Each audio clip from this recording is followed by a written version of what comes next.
Hello, नमस्कार, जय हिंद। गौरव classes Barmer में आप सभी का स्वागत है। कल हमने शुरू किया था मानसिक योग्यता के सब्जेक्ट के ऊपर बात की थी, जो हमने कल से ही शुरू किया था, जिसमें हमने पढ़ा था कैलेंडर के बारे में। कल कैलेंडर के बारे में हमने छोटी सी जानकारी के बारे में बात की थी, जैसे ऑड डेज या असामयिक दिन क्या होते हैं, अपने लीप वर्ष क्या होता है, सामान्य वर्ष क्या होता है। सामान्य वर्ष 365 दिन का होता है, लीप वर्ष 366 दिन का होता है। और कोई भी प्रश्न हल करने में हमने बताया था कि जो ऑड डेज होता है, दिनों की संख्या को 7 से डिवाइड कर जो शेषफल आता है वो अपना ऑड डेज होता है। आज हम चर्चा करेंगे इसी टॉपिक के बारे में। यह थोड़ा बता दें कि यह थोड़ा टॉपिक लंबा जाएगा, क्योंकि इसके जो प्रश्न होते हैं हल करने में थोड़ी समस्या आती है, इसलिए हम उस सवाल को बार बार दोहराएंगे ताकि अपना जो प्रयास है, कोशिश है, वो बिल्कुल कंठस्थ हो सके। तो ठीक है, अपनी क्लास शुरू करते हैं। कैलेंडर। आज की क्लास शुरू करने से पहले एक छोटी सी सारणी बनाऊंगा जो हमें याद रखनी है, बिल्कुल आसान है। तो आपको एक यह चीज याद रखनी है कि सोमवार है वो अपना पहला दिन गिना जाएगा। मतलब पहला दिन कब गिना जाएगा? सोमवार को, यानी कि पहली तारीख, जो पहला दिन था ना, वो सोमवार को होगा। और मंगलवार दूसरा दिन, मंगलवार को दूसरा दिन। बुधवार तीसरा दिन होगा, बुधवार तीसरा दिन होगा। गुरुवार चौथा दिन होगा। शुक्रवार पांचवा दिन। शनिवार छठा दिन होगा। और सातवां दिन नहीं होगा, रविवार 0 होगा। तो सोमवार पहला दिन, मंगलवार दूसरा दिन होगा, बुधवार तीसरा, गुरुवार चौथा, शुक्रवार पांचवा, शनिवार छठा और रविवार 0 दिन गिना जाएगा। अब एक उदाहरण के माध्यम से आपको यह सारणी समझ में बिल्कुल आसानी से आ जाएगी। जैसे एक उदाहरण लेते हैं। एग्जाम्पल है अपना कि 1 जनवरी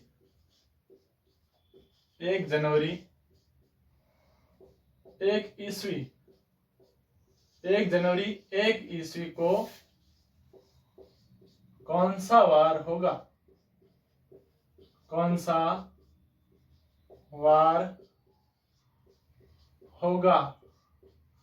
1 जनवरी 1 ईस्वी को कौन सा वार होगा? मतलब जब सन ईस्वी स्टार्ट हुआ था, उस दिन सबसे पहले दिन कौन सा दिन था?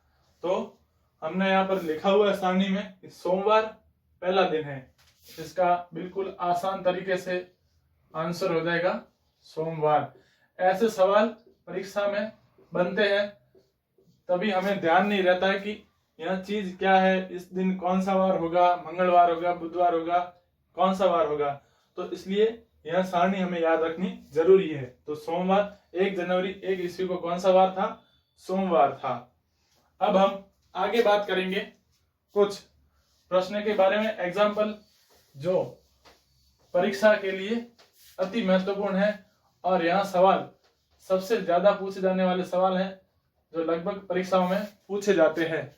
तो अब हम चर्चा करेंगे कुछ सवालों को लेकर, लेकिन उससे पहले एक सारणी बनाएंगे जिससे आपको वह सवाल आसानी से समझ आ सके। तो वहां अपनी बिल्कुल आसान है सारणी याद करना। तो अपनी जो सारणी है, जैसे 100वां वर्ष होता है, आपको बस बिल्कुल याद रखना है 100वां वर्ष, 100वें वर्ष में 5 ऑड डेज होते हैं, 5 ऑड डेज याद रखना है। 200वां वर्ष होता है तब 200वां वर्ष 3 ऑड डे। 300वां वर्ष 1 ऑड डे। और 400वां वर्ष हो तब 0 होगा, 0 ऑड डेज। ये भी आपको याद रखना है, यह बिल्कुल आसान है और इस चीज को भी आपको याद रखना है। तो 100वें वर्ष में 5 ऑड डेज, 200वें वर्ष में 3 ऑड डेज, 300वें वर्ष में 1 ऑड डेज और 400वें वर्ष में 0 ऑड डेज। अब यह चीज क्या है, एक क्वेश्चन के माध्यम से मैं आपको इस चीज को समझाने की कोशिश करूंगा। तो हम एग्जाम्पल लेंगे कि 5 मार्च, कोई भी तारीख मान लो, लेकिन अभी उदाहरण के माध्यम से आपको समझाने की पूरी कोशिश करेंगे। 5 मार्च 2019 को कौन सा वार होगा? 5 मार्च 2019 को कौन सा वार होगा? अब इस चीज को हम 2 तरीकों से याद कर सकते हैं या इसे हल कर सकते हैं। एक तो है बहुत ही जटिल तरीका है इसका, जो हमें समझने में भी दिक्कत आएगी और हम उसको हल करेंगे तो उसकी विधि जो होगी हमें कंफ्यूज करेगी। तो इसलिए हम इस चीज को ट्रिक से याद करेंगे। तो अब ट्रिक क्या है वो आपको इस बोर्ड पर नजर रखनी है, आपका ध्यान बोर्ड पर होना चाहिए बिल्कुल सामने। तो अब यहाँ इस वर्ष की बात करें 2019 है। अब हमें क्या करना है, 2019 है, इस वर्ष को 1 वर्ष कम करना है। यानी कि कोई भी वर्ष जैसा ऐसा सवाल बन जाए तो उस वर्ष को 1 वर्ष हमें कम करना है। तो 2019 को हम क्या करेंगे, 2018 कर लेंगे, 2018। अब 2018 करने के बाद हम इसे 2 भागों में डिवाइड कर देंगे। कैसे करेंगे देखिए, बिल्कुल आसान है, बस ध्यान देने की जरूरत है हमें। 2018 को हम इससे अलग करेंगे, 2000 को अलग कर लेंगे, 2018 से 2000 अलग कर दिया और दूसरी तरफ यहां 18 कर लेंगे। ठीक है, 2018 को यहां से 2000 अलग कर लिया और यहां 18 कर लिया। अब हमें क्या देखना है, इसका ऑड डेज क्या होगा, इसका ऑड डेज क्या होगा, 0 होगा। अब 0 कैसे होगा, अब आप इस सारणी को देखिए, हमने क्या लिखा था, 100वें वर्ष में 5 ऑड डे, 200वें में 3 ऑड डे, 300 में 1 और 400वें वर्ष में 0। यानी 2000 में 0 ऑड डेज कैसे है, ये 400वां वर्ष है। जैसे 400, 800, 1200, 1600, 2000, 2004, 2008, 2012, 16, 20 ऐसे करके यहाँ पर अपने 0 ऑड डेज आएगा। यहाँ कहने का मतलब 400वां वर्ष है तो 0 ऑड डेज आएगा। तो अपने ऑड डेज 0 आ गया। अब क्या होगा कि 18 का हमें क्या करना है, 18 का हमें क्या करना है, कुछ नहीं करना, बस 4 से भाग देना है, 4 से भाग देना है। यहाँ पर हमें क्या करना, ऑड डेज ज्ञात करना है और जो बची हुई यहाँ से जो संख्या निकाली हमने उस संख्या का हमें 4 से भाग करना है। चाहे कैसा भी सवाल हो, मतलब इस सवाल में कोई भी संख्या आ जाए, हमें सबसे पहले 4 से भाग करना होगा। तो यहां से 4 का भाग करने पर क्या होगा, 4 एकम 4, 4 दूनी 8, 4 तिया 12, 4 चौक 16, 4 पंजे 20। और एक बात और है कि हमें इस संख्या से आगे भी नहीं जाना है। कहने का मतलब या तो भाग पूरा पूरा जाए, भाज्य हो, या इस संख्या से कम हो। तो क्या करना है, 4 एकम 4, 4 दूनी 8, 4 तिया 12, 4 चौक 16। अब इस संख्या का कितनी बार भाग गया, 4 चौक 16, 4 बार गया।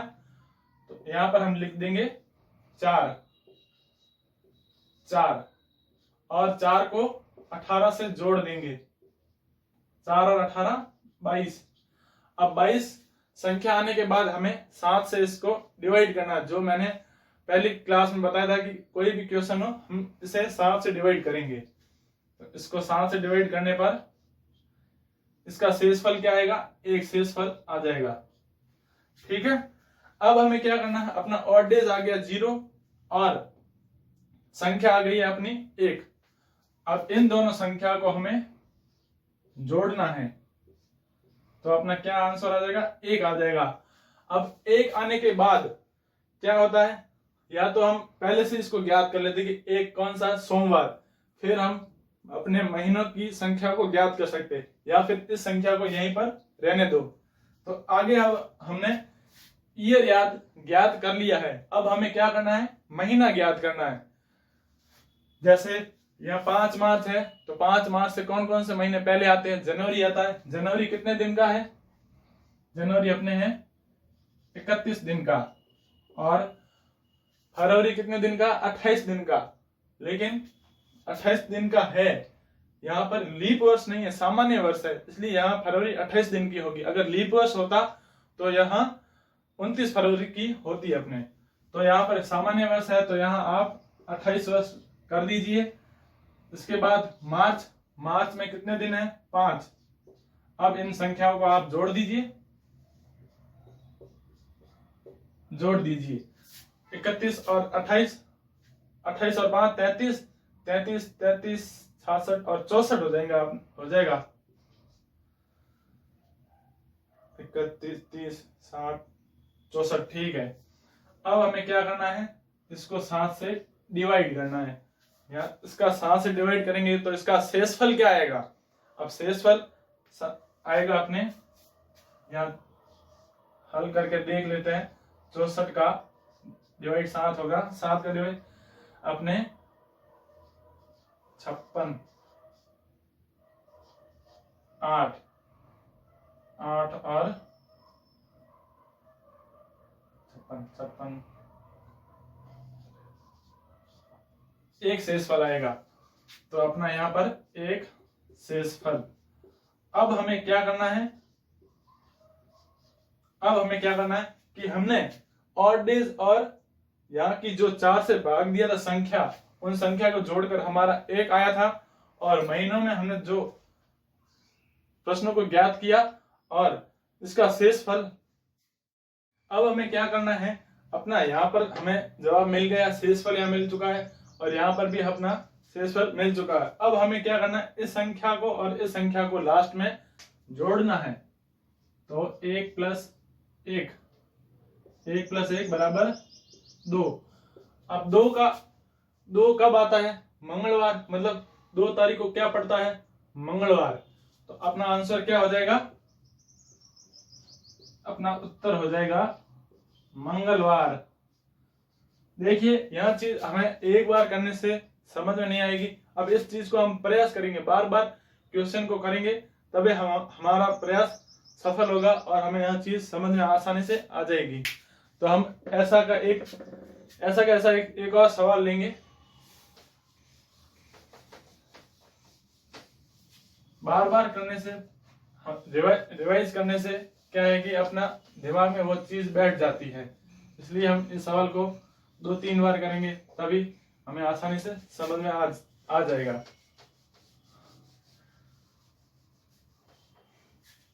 अब दूसरा एग्जांपल लेंगे, जैसे अपना 15 अगस्त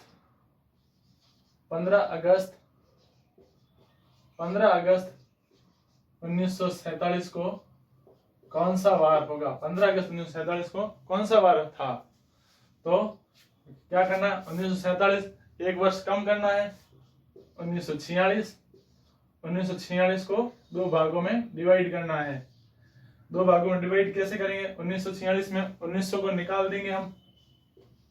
1900 को निकालने के बाद यहाँ पर 46 को अलग कर देंगे। 46 अलग करने के बाद अब इसका ऑड डेज क्या होगा? यह कौन सा वर्ष है? तो यहाँ अपने जैसे 1600 है वो 400 का वर्ष है, और 1900 कौन सा है? 1700, 1800, 1900। अब 1900 कौन से वर्ष में आता है? 300 के वर्ष में आता है। तो यहाँ अपना ऑड डेज 1 हो जाएगा। समझने की कोशिश करना, 1 ऑड डेज। ठीक है, 1 ऑड डेज। अब हमें क्या करना है? 46 का 4 से डिवाइड करना है। 4 से भाग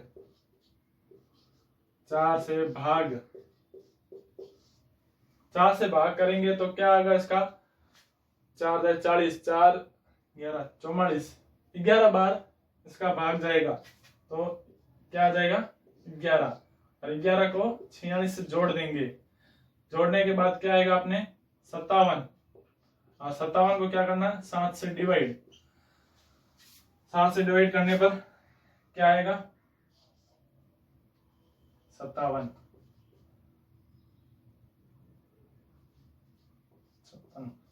एक शेषफल आ जाएगा अपना, यहाँ पर एक शेषफल आ जाएगा। अब हमें क्या करना है, इस एक और इस एक को जोड़ना है। तो इसे जोड़ने पर क्या आएगा, दो आने पर अब हमें क्या करना है, हमने ईयर ज्ञात कर लिया है। अब हमें ज्ञात करना है महीने, ज्ञात करने हैं महीने। यहाँ 15 अगस्त है, इससे पहले वाले महीने जोड़कर और इसका शेषफल निकालेंगे। तो इससे पहले जनवरी कितने दिन का होता है, 31 दिन। फरवरी, अपने यहाँ लीप वर्ष नहीं है, सामान्य वर्ष है, तो फरवरी 28 दिन की होगी, 28। मार्च 31 की, अप्रैल 30, मई 31, जून 30, जुलाई 31 और अपने क्या कहते हैं अगस्त 15 का। अब यह प्रोसेस लंबी हो जाएगी, इसे जोड़ने में थोड़ी दिक्कत होगी। तो हम क्या करेंगे, इन संख्याओं को 7 से डिवाइड करेंगे, हर प्रत्येक संख्या को 7 से डिवाइड करेंगे ताकि हमारा यह चीज आसानी से हो सके। अब इसका डिवाइड 7 से करेंगे तो इसका शेषफल क्या आएगा, 3। इसका 7 से डिवाइड करने पर शेषफल 0। इसका 3, 2, 3, 2, 3 और इसका 15 से डिवाइड करने पर एक शेषफल आएगा। तो अब हमें संख्या जोड़ने में बिल्कुल आसानी होगी। 3, 6, 6 और 2 8, 8 3 11, 13, 13 और 3 16 और 1 17। 17 को क्या करना है, अंतिम रूप से 7 से डिवाइड करना और इसका शेषफल क्या होगा, 3। अब हमें क्या करना है, इस 2 और इस 3 को जोड़ना है। ये 3 और 2 को जोड़ने पर 5 होगा। अब 5 तारीख किस वार को पड़ती है, तो 5 तारीख अपने शुक्रवार को पड़ती है। यह 5 तारीख शुक्रवार को पड़ती है, तो अपना आंसर हो जाएगा शुक्रवार। शुक्रवार। तो 15 अगस्त 1947 को अपना कौन सा वार था, शुक्रवार था। अब एक और ऐसा उदाहरण लेंगे, बार बार कोशिश करने से आपको समझ में आ जाएगा, बिल्कुल आसान है। इस चीज को बार बार आप करोगे तो आपके दिमाग में बैठ जाएगा। तो अब हम कौन सी तारीख लेंगे, अपने संविधान कब लागू हुआ था, संविधान अपने कब लागू हुआ था, 26 जनवरी 1950। 26 जनवरी 1950 को कौन सा वार था। अब इस चीज को फटाफट से ज्ञात करेंगे। 1950 से एक वर्ष कम लेंगे, 1949। इसको 2 भागों में डिवाइड करेंगे। 1949 में 1900 निकाल दिया और यहाँ 49 निकाल दिया। 1900 में ऑड डेज क्या आएगा अपने, 1900 ऑड डेज में अपने 300 वर्ष में एक ऑड डेज आएगा, एक ऑड डेज। और 49 में 4 का भाग देने पर, 4 का भाग देने पर क्या कितनी बार जाएगा, 12 बार जाएगा। 12 को प्लस करेंगे 49 से तो यहाँ 61 हो जाएगा। 61 का 7 से भाग देने पर कितना आएगा,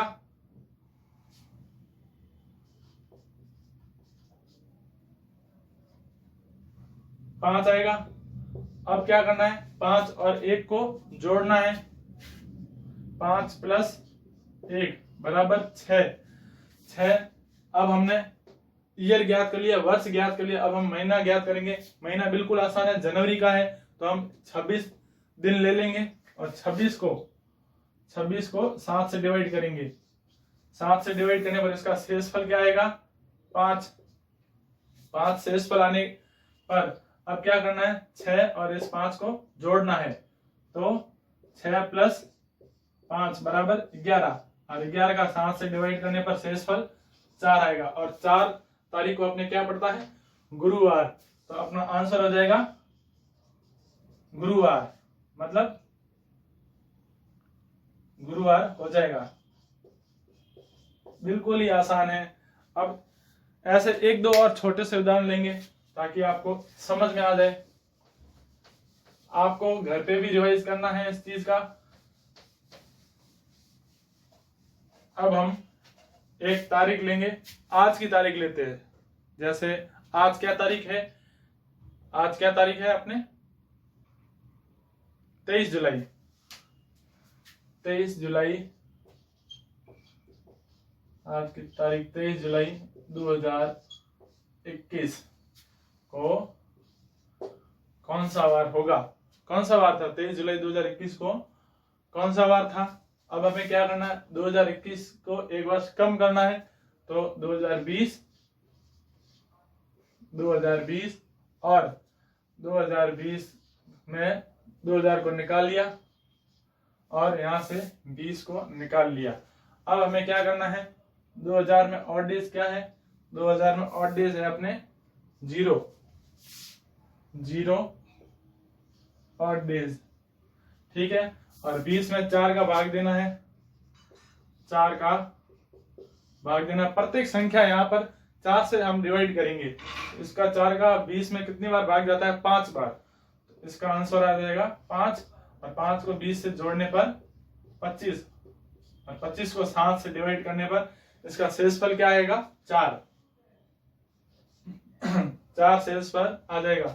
और 0 और 4 को जोड़ने पर 4 ही आएगा, 0 और 4 को जोड़ने पर 4। अब हमें क्या करना है? महीना ज्ञात करना है। महीना, जुलाई से पहले पहले महीने के दिन को जोड़कर हमें इस संख्या का शेषफल निकालना है। तो जनवरी का क्या होगा? 31 तारीख। अब सीधा ही डिवाइड कर लेते हैं, 31 को 7 से डिवाइड करने पर 3 आएगा। और अपने सामान्य वर्ष तो फरवरी 28 का है, तो 0 शेषफल। मार्च का 3, अप्रैल का 2, मई का 3, जून का 2, अप्रैल का 3, जुलाई का 3, जुलाई का दिया हुआ है 23 जुलाई, जनवरी, फरवरी, मार्च, अप्रैल, मई, जून, जुलाई का। तो अब अभी तक हमने क्या पढ़ा है कि हमने जनवरी का महीना लिया, फरवरी, मार्च, अप्रैल, मई, जून, जुलाई 23 जुलाई की है, तो इसको 7 से डिवाइड करेंगे, शेषफल अपने 2 आ जाएगा। अब इन संख्याओं को जोड़ने पर हम इसका शेषफल निकालेंगे। 3 और 3 6, 8, 3 11, 13 और 15 आ गया। और 15 को 4 से जोड़ने के बाद 15 प्लस 4 बराबर 19। अब 19 को 7 से डिवाइड करेंगे, 7 से 19 का भाग देने पर तो इसका शेषफल क्या होगा? 5। तो इसका अपना आंसर हो जाएगा गुरुवार। सॉरी, आज 24 जुलाई है, तो शुक्रवार है, लेकिन हमने एक दिन पहले ज्ञात कर लिया। लेकिन आपको समझ में आना चाहिए बस, बाकी कुछ नहीं। तो 5, सॉरी गलती हो गई, शुक्रवार है आज 23 जुलाई ही है अपने, तो इसका आंसर आ जाएगा 5। तो 5 तारीख को क्या पड़ता आपने? शुक्रवार।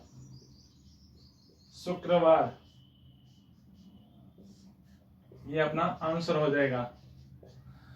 तो अब अपना एक और नया सवाल लेते हैं। उम्मीद करता हूं यहाँ आपको क्वेश्चन समझ में आ गया होगा बिल्कुल आसान तरीके से। अब एक नया सवाल लेते हैं, फिर उस सवाल की हम कल चर्चा करेंगे, लेकिन आज के लिए एक सवाल ले लेते ताकि आपको कल समझने में दिक्कत ना हो। एग्जाम्पल, यदि आगामी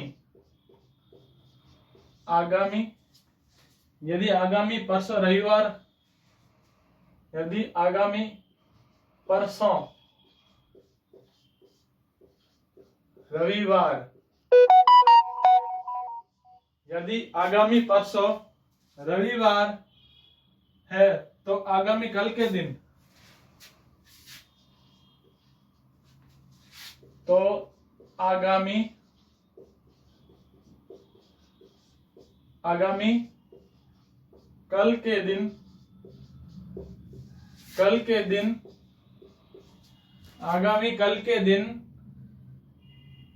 गत परसों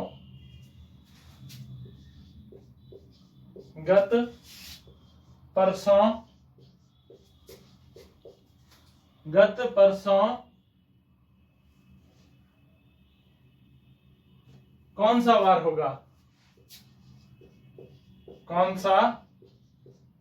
वार होगा? यदि आगामी परसों रविवार है मतलब आने वाला परसों रविवार है, तो आगामी कल मतलब बीता कल, आगामी कल आने वाले कल के दिन गत परसों मतलब 2 दिन पीछे जाएंगे, कौन सा वार होगा? तो इसको एक बार हल करेंगे। जैसे आगामी परसों मतलब आने वाला रविवार, आगामी परसों मतलब 2 दिन, ये अपना आज हो जाएगा। आगामी परसों ये 1 2, ये परसों हो गया। परसों क्या है अपने? रविवार। परसों रविवार है, तो इस दिन क्या हो जाएगा अपने? शुक्रवार। और इस दिन शनिवार हो जाएगा। यहां तक अपना हो गया। यदि आगामी परसों रविवार है तो आगामी कल के दिन गत परसों, अब ये कल का दिन है, गत परसों मतलब पीछे के दिन, गत परसों मतलब ये कल और ये गत परसों, क्या हो जाएगा? गुरुवार। तो यदि आगामी परसों रविवार है, आगामी आज का दिन ये कल और परसों रविवार है, तो आगामी कल शनिवार, कल के दिन गत परसों, कल का दिन गत परसों तो 2 दिन पीछे जाएंगे, 1 और 2, गत परसों कौन सा वार होगा? तो इसका आंसर अपने हो जाएगा गुरुवार। उम्मीद करता हूं आज की क्लास आपको अच्छी लगी होगी और ऐसे सवाल कल की क्लास में लेकर आएंगे। तो अगर क्लास पसंद आई हो तो लाइक करें, सब्सक्राइब करें और ज्यादा से ज्यादा शेयर करें। धन्यवाद।